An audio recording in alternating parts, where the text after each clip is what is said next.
Ashamaa harka fuunee akkam jirtu kabajamuu fi jaalatamtoonni daawwattoonni kan koo anis nagaa kooti nagaa keessanii. Dhaamsa dabarfachuun barbaada akkasumas immoo sirba Hacaaluu Hundeessaa Anaan jedhuun isiniif jechuu barbaada. Dhaamsi ani dhaamu dhaamsa Oromummaa, dhaamsa obbolummaa, dhaamsa lammummaa jechaadha. Uummanni keenya mana hidhaa waan dararamaa jiru mana hidhaa biyya Saawud Arabiyaa kanatti jechaadha. Anis bor achuman deemuuf ta'a waan ta'eef du'aayin illee nun dagatinaa.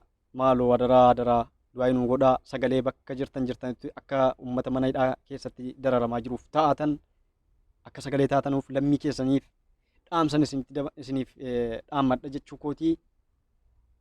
Warri viidiyoo kan koo hordoftan kunis yookaan immoo chaanaalii kan koo jalatti kan argamtan maatii taatanii kan na waliin jirtan hundumti keessanuu laayik sheer gochuudhaan na jabeessaa. Warri kaan immoo warri maatiin ta'in kottaati maatii koo ta'a natti dabalamaa maatii walii taanee wala jabeessanu subscribe gochuudhaan deemaati ammumaa subscribe godhaa waliif dabarsaa sheer godhaati warri maatii kan koo taatan dhaamsa jechaadha.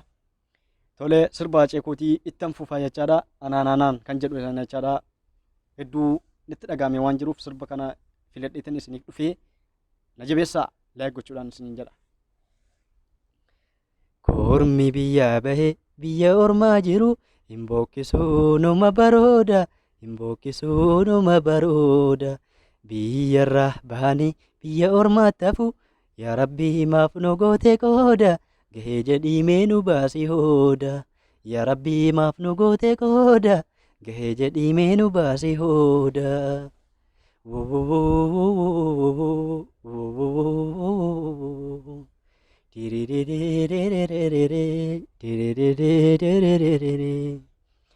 Jiruun biyya ormaa maal jireenyaa jedhu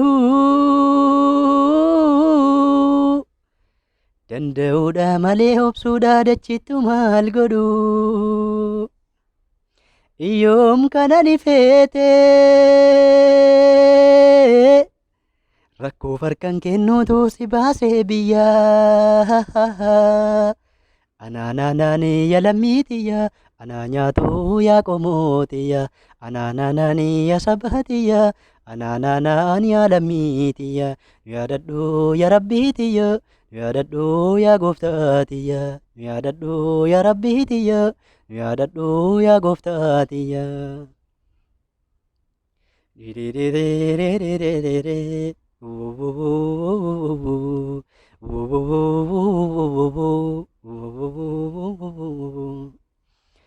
Borna darba jettee lammii koo gaafa biyyaa baati jiruun abjuu taatee saba koo rakkoon lakkuu taati qilleensi biyya ormaa maa kophaa siraasa murteessi murtii kee haja rabbii baasa.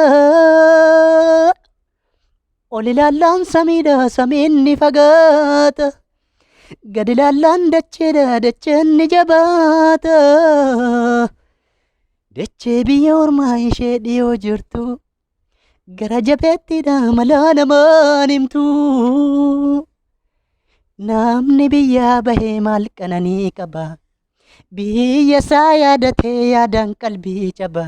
Anaan yaa lammiiti anaa nyaatu yaa qomootiyya anaan yaa sabatiyya anaan yaa lammiitiyya yaadadhu yaa rabbiitiyya yaadadhu yaa gooftaatiyya yaadadhu yaa rabbiitiyya yaadadhu yaa gooftaatiyya anaan yaa lammiitiyya anaa nyaatu yaa qomootiyya anaan yaa sabatiyya anaan yaa lammiitiyya yaadadhu yaa rabbiitiyya yaadadhu yaa gooftaatiyya yaadadhu yaa rabbiitiyya yaadadhu yaa gooftaatiyya.